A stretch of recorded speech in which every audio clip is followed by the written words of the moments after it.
지금으로부터 14년 전인 2008년 12월에 저는 대학 졸업과 그리고 회사 입사라는 중대한 일들을 앞두고 있었습니다. 근데 당시 저는 저를 향한 하나님의 부르심을 놓고 고민하고 있었는데요. 사역으로서의 부르심을 분명히 느꼈고 또 주님의 마음을 조금 알아가고 있었음에도 불구하고 주어진 현실 앞에서 이러지도 저러지도 못한 상태로 그렇게 시간을 보내고 있었습니다.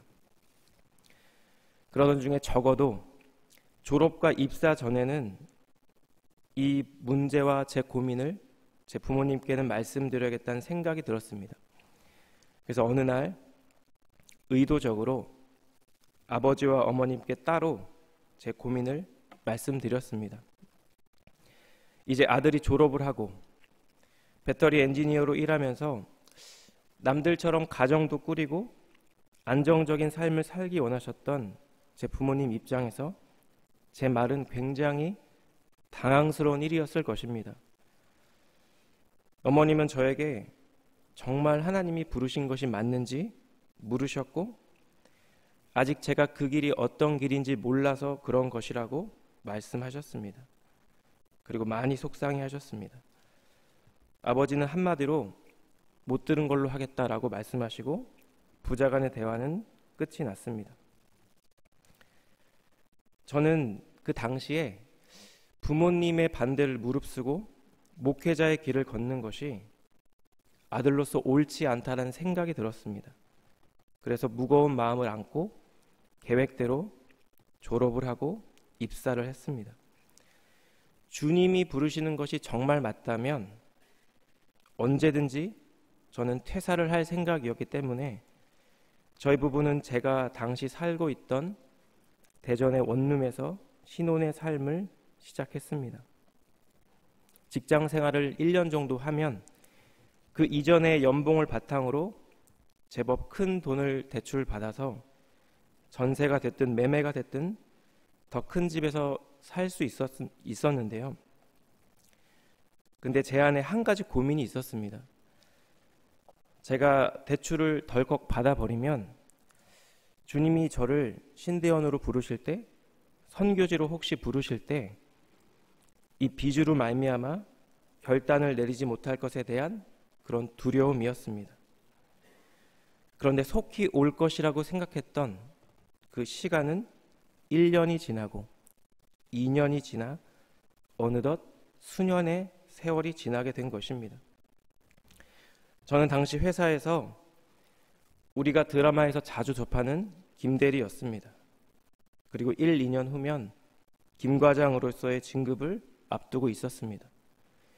그리고 어느 날 저는 어떤 일을 계기로 내가 이렇게 이대로 살다 보면 주님께서 저를 부르신 삶과는 주님의 계획과는 상관없는 그런 삶을 진짜로 살게 될지도 모른다는 위기감 또 두려운 마음이 들었습니다. 그리고 얼마 후에 지난 6년 동안 제 안에 있었던 여러 생각과 번민과 고민을 정리해서 부모님께 말씀드리고 저는 그 다음에 신대원에 입학했습니다. 비록 수년의 시간이 지났지만 제가 가만히 생각해 보면 그 시간 동안 제 아내는 결단을 내리지 못하고 주저하던 저를 위해서 기도해 주었습니다. 제 부모님은 이 아들의 결정을 힘들고 속상한 마음 가운데서도 이해해 주시고 받아들여 주셨습니다. 이제 저는 지금 두 아이의 아버지로 살아가고 있는데요. 언젠가 두 아이들이 장성해서 혹시 목회자가 되고 싶다고 얘기할 때 부모로서 나는 어떻게 반응할 수 있을까 생각하곤 합니다.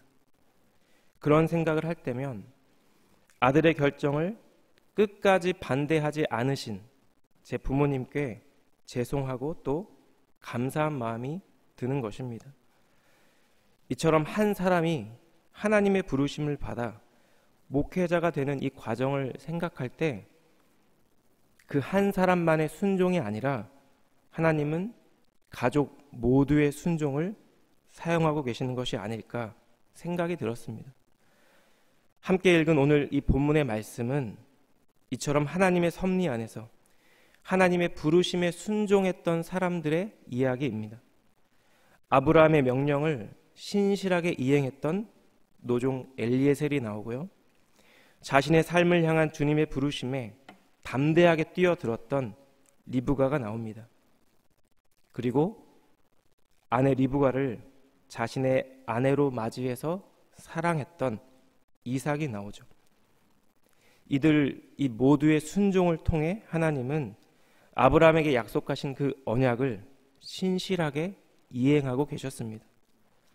저는 이 아침 이 본문의 말씀을 함께 나누며 특별히 주님께서 허락해 주신 우리의 삶의 자리에서 주님의 부르심을 깨닫고 아주 작은 걸음이라도 한 걸음을 떼는 순종의 그 걸음을 떼는 복된 하루가 되기를 소원하는 마음으로 준비했습니다.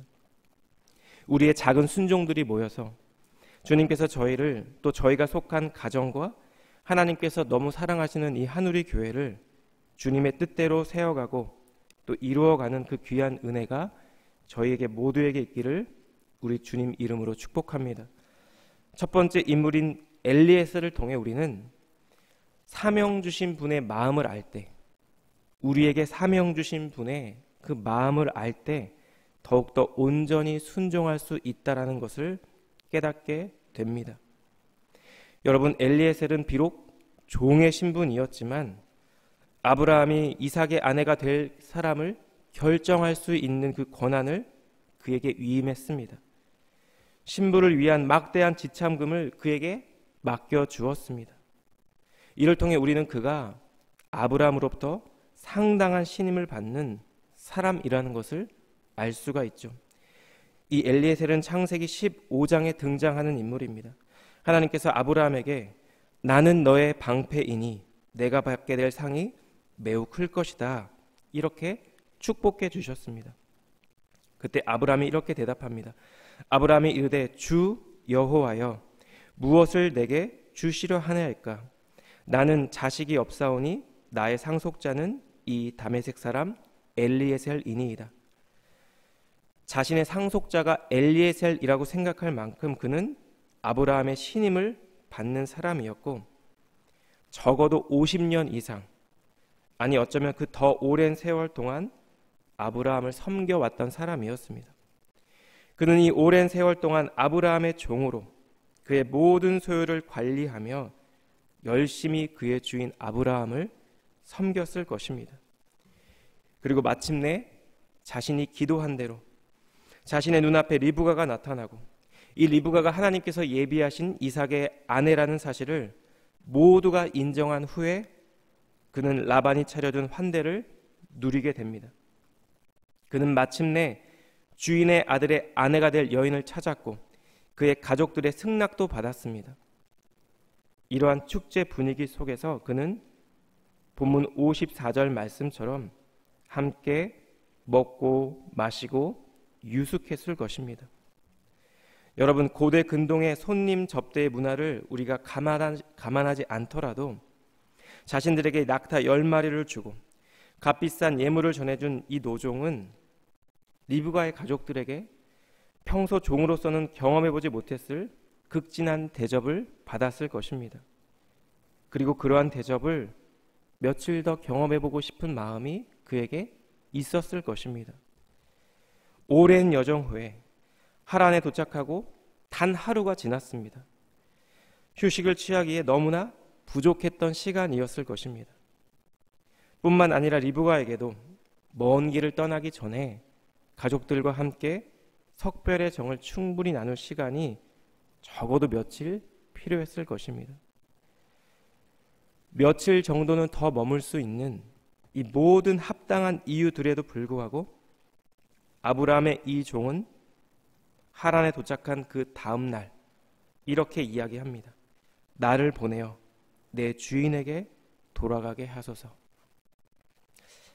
여러분, 아브라함의 종이 이렇게 길을 재촉하는 이유가 무엇일까요?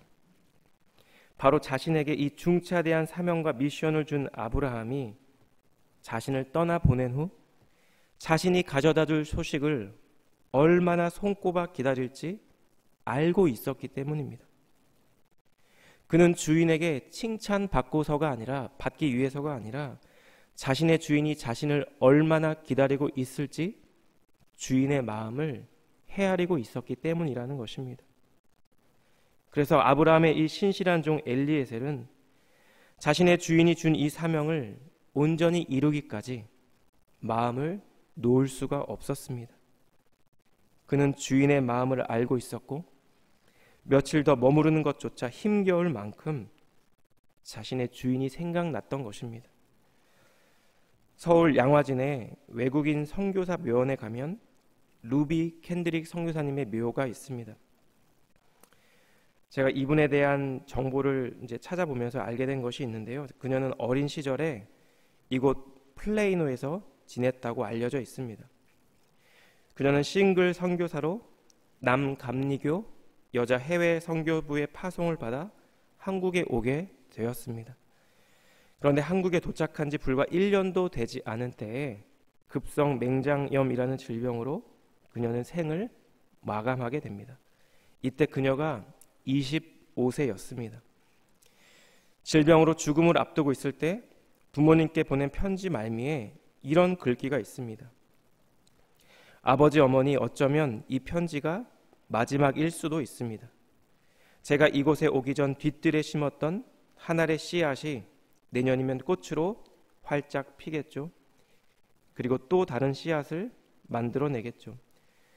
저는 이곳에서 작은 씨앗이 되기로 결심했습니다.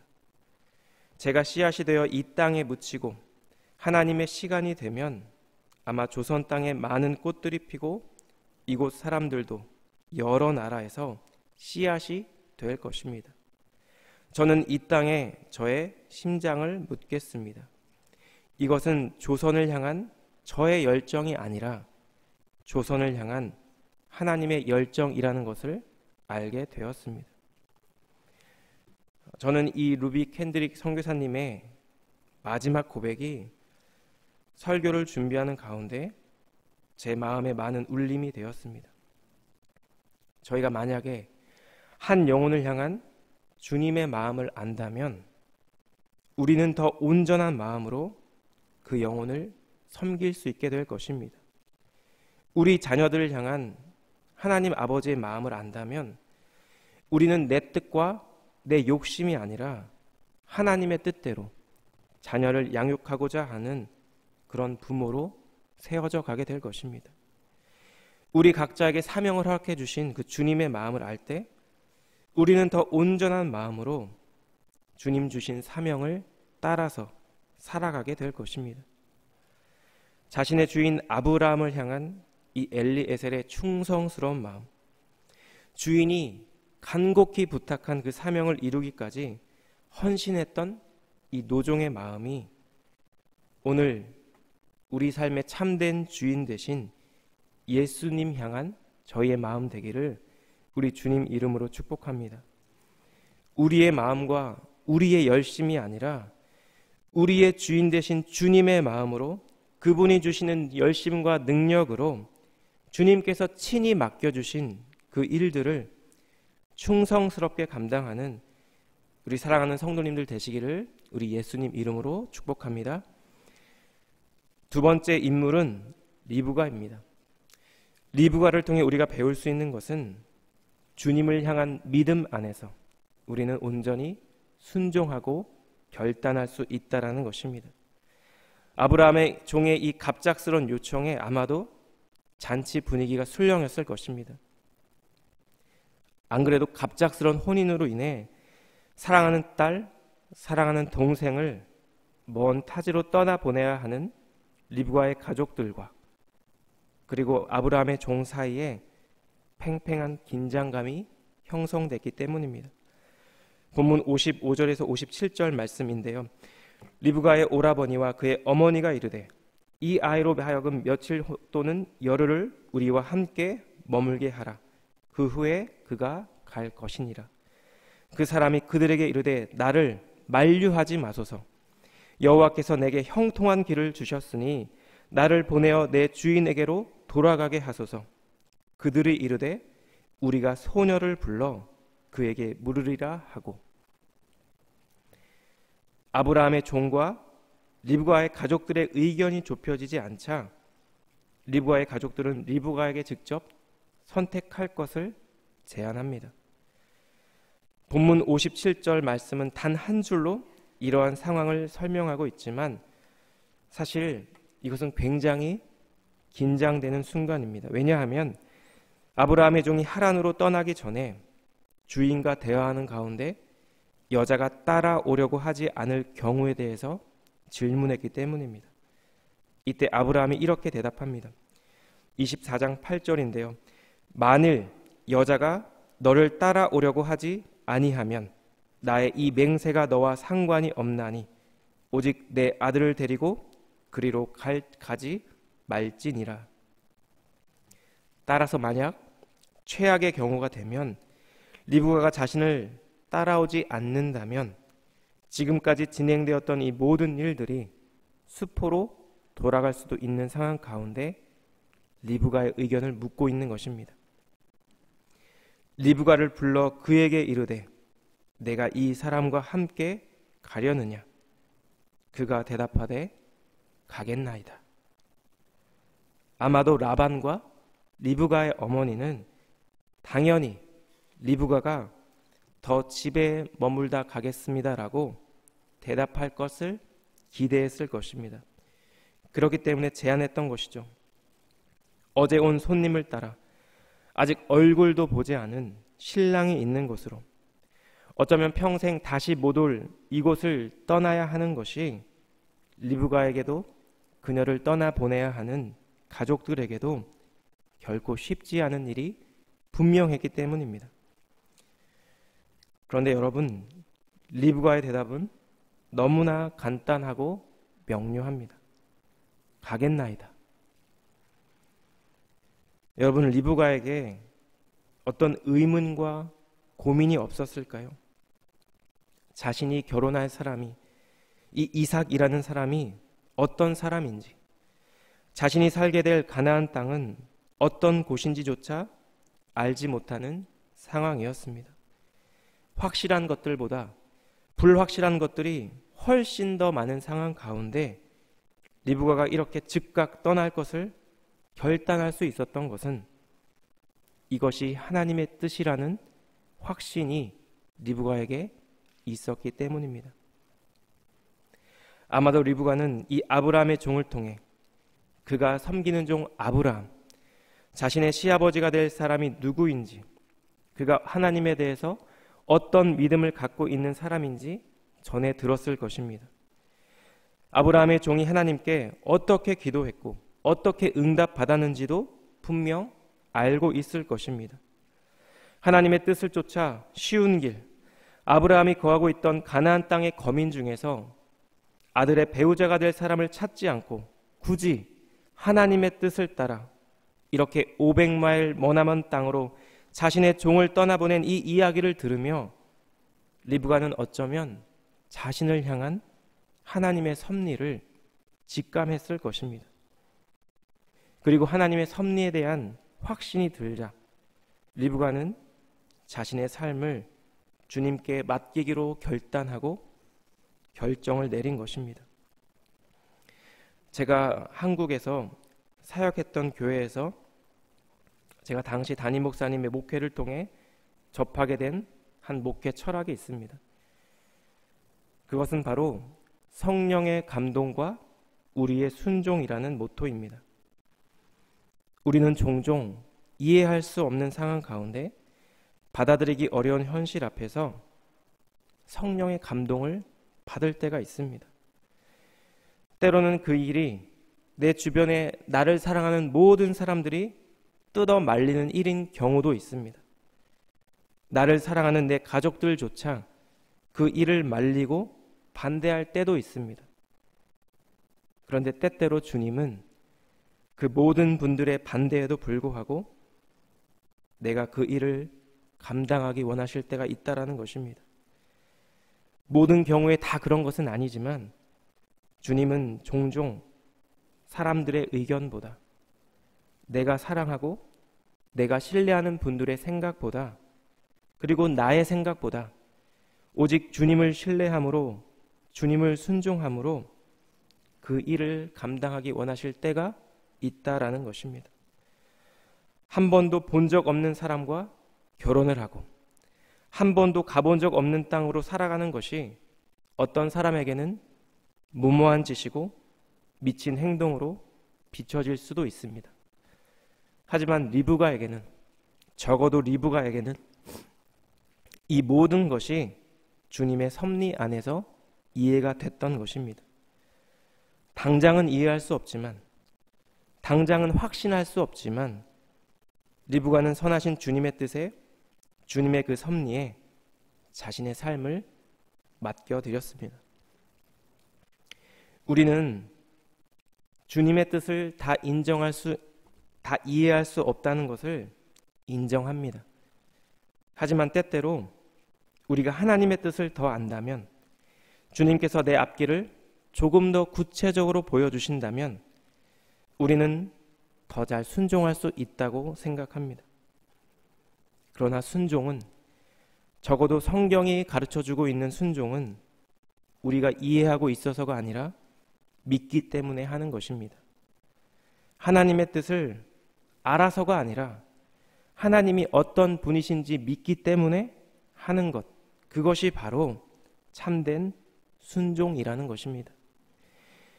우리의 삶 가운데 주님께서 주시는 성령의 감동을 따라 행하는 우리의 작은 순종을 통해 주님께서 일하시고 주님의 선하신 뜻이 이루어질 줄 믿습니다. 알아서가 아니라, 이해해서가 아니라 주님을 믿고 신뢰하는 그 믿음 안에서 행하는 참된 순종이 우리 사랑하는 공동체 안에 회복되기를 우리 주님 이름으로 축복합니다. 세 번째 인물 이삭을 통해 우리는 하나님의 말씀과 기도 안에 있을 때 주님께 온전히 순종할 수 있다는 것을 깨달을 수 있습니다. 라반의 가족들은 리브가와 그녀의 유모, 그리고 아브라함의 종을 떠나 보내게 됩니다. 그들은 리브가를 보내며 축복하는데요, 우리 본문 59절에서 62절까지의 말씀을 우리 함께 읽겠습니다. 시작. 그들이 그 누이 리브가와 그의 유모와 아브라함과 종과 그 동행자들을 보내며 리브가에게 축복하여 이르되, 우리 누이여, 너는 천만인의 어머니가 될지어다. 내 씨로 그 원수의 성문을 얻게 할지어다.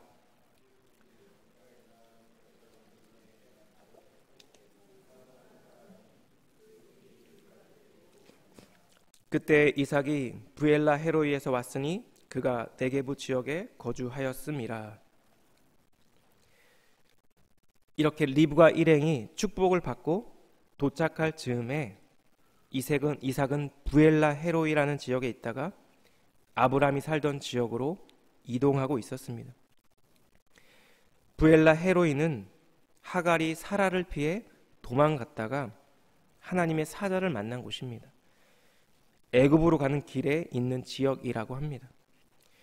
즉 이삭의 이동 경로는 애굽에서 가나안 땅을 향해 있었고, 이곳으로 오고 있는 리브가 일행과 마주보고 있었던 것입니다. 오늘 본문의 63절 이하의 말씀은 이제 드디어 이삭과 리브가가 서로 만나는 장면을 보여주고, 더불어 이삭이 리브가를 아내로 맞이하여 그녀를 사랑했다라는 말로 이 이야기의 끝을 맺습니다. 66절과 67절입니다. 종이 그 행한 일을 다 이삭에게 아뢰매 이삭이 리브가를 인도하여 그의 어머니 사라의 장막으로 드리고 그를 맞이하여 아내로 삼고 사랑하였으니 이삭이 그의 어머니를 장례한 후에 위로를 얻었더라. 자신의 아버지를 오랜 세월 섬기며 그 모든 소유를 관리했던 엘리에셀이 아버지의 특별한 명령, 자신의 아내를 데리고 오라는 이 부탁을 받고 아버지의 고향을 향해 머나먼 길을 떠났다는 사실을 이삭은 분명히 알고 있었을 것입니다. 노종이 아브라함의 장막을 떠난 후 이삭은 무엇을 하며 지냈을까요? 본문 63절 말씀이 이렇습니다. 저물 때에 들에 나가 묵상하다가 눈을 들어보매 낙타들이 오는지라.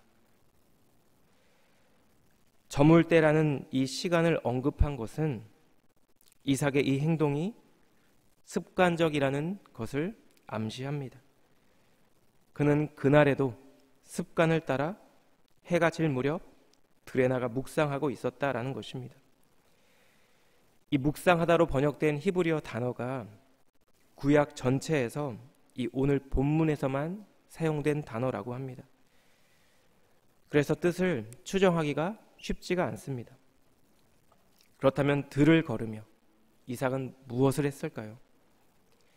아마도 이삭은 엘리에셀이 무사히 돌아오기를 소원하며 그를 위해 기도했을 것입니다. 자신의 배우자가 될 사람이 올지도 모른다는 현실 앞에서 하나님께 그녀를 사랑할 수 있는 마음을 달라고 기도했을지도 모릅니다. 아버지를 통해 들었던 하나님의 언약의 말씀을 묵상하며 자신이 이루게 될 이 새로운 가정을 통해 그 언약이 성취되고 이루어지게 되기를 기도했을 것입니다. 자신의 배우자를 기다리며 하나님의 말씀을 묵상하고 기도했던 이삭은 리브가를 사라의 장막으로 들이고 그를 맞이하여 아내로 삼고 사랑했다라고 기록합니다. 그리고 본문은 이를 통해 이삭이 그의 어머니 사라를 떠나보낸 후 위로를 얻었다고 전달하고 있습니다.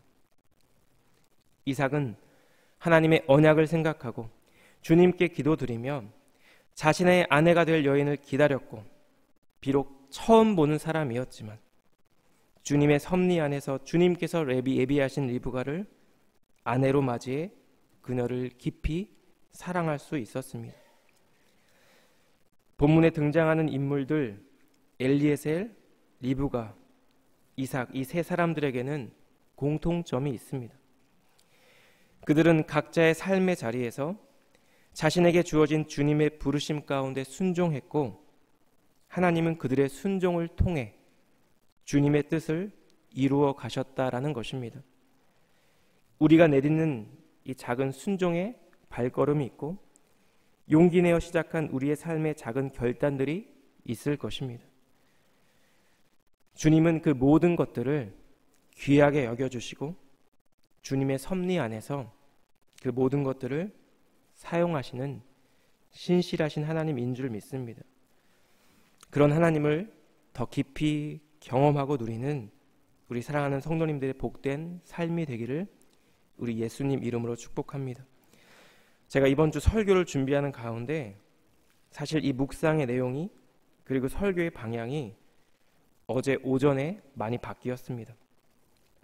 덕분에 어제 오후에 바쁜 하루를 보냈습니다. 그리고 오후 내내 제가 설교를 준비하고 마무리하며 한 찬양이 떠올랐습니다. 바로 주가 일하시네라는 찬양입니다. 날이 저물어 갈 때, 빈들에서 걸을 때, 그때가 하나님의 때, 내 힘으로 안 될 때, 빈손으로 걸을 때 내가 고백해 여호와 이래. 우리 모인 이곳에 주님 함께 하시네. 누리네 아버지 은혜. 적은 떡과 물고기 내 모든 걸 드릴 때 모두 고백해 여호와 이래.